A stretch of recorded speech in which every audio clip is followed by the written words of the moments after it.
Et bienvenue à Couleur Locale. Un peu de politique pour commencer ce journal. La campagne pour les élections fédérales bat son plein. Et à Genève, le ton est assez agressif.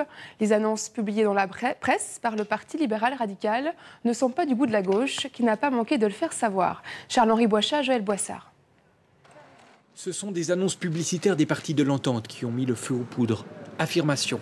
Le PS ne veut pas de garde-frontières supplémentaires. Dans l'après-midi, réponse des socialistes par communiqué de presse. C'est un mensonge de la droite. Quelques jours plus tard, nouvelle publicité sur le thème de la criminalité. La réponse de la gauche est immédiate. Le combat est engagé et la droite compte bien rester sur l'offensive. C'est ça le débat. On présente les choses sous l'angle auquel nous croyons. Nous voulions avoir ce style. On reproche parfois à la droite et au PLR d'être trop intellectuel, d'être trop passif, d'être trop compliqué. Eh bien là, nous avons voulu être plus simples. Publicité contre communiqué de presse, les moyens ne sont pas les mêmes, mais pour les socialistes, les moyens ne font pas tout. Ça a de l'importance, mais c'est une importance relative. C'est un des éléments qui va déterminer un score final, mais c'est un des éléments. Le principal reste les idées.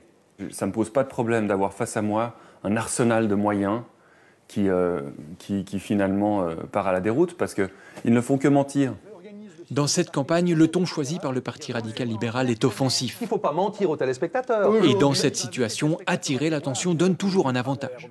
Une belle affiche, même percutante, vous dictez l'agenda. Les autres devront réagir. Vous les mettez déjà dans une situation difficile, c'est eux qui sont dans la difficulté, ils vont devoir se justifier, expliquer.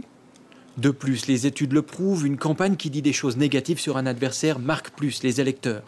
On va plus se rappeler de ce qui ne va pas pour un candidat, etc., que pour ce qui va. Et troisièmement, les personnes qui désapprouvent un candidat, qui désapprouvent une liste, qui désapprouvent le travail ou bien le caractère du candidat, vont plus aux urnes que ceux qui l'approuvent. Donc oui, c'est efficace. Les promesses n'engagent que ceux qui y croient, dit-on en politique, une manière de rappeler aussi que c'est à l'électeur de faire le tri entre vérité et slogan.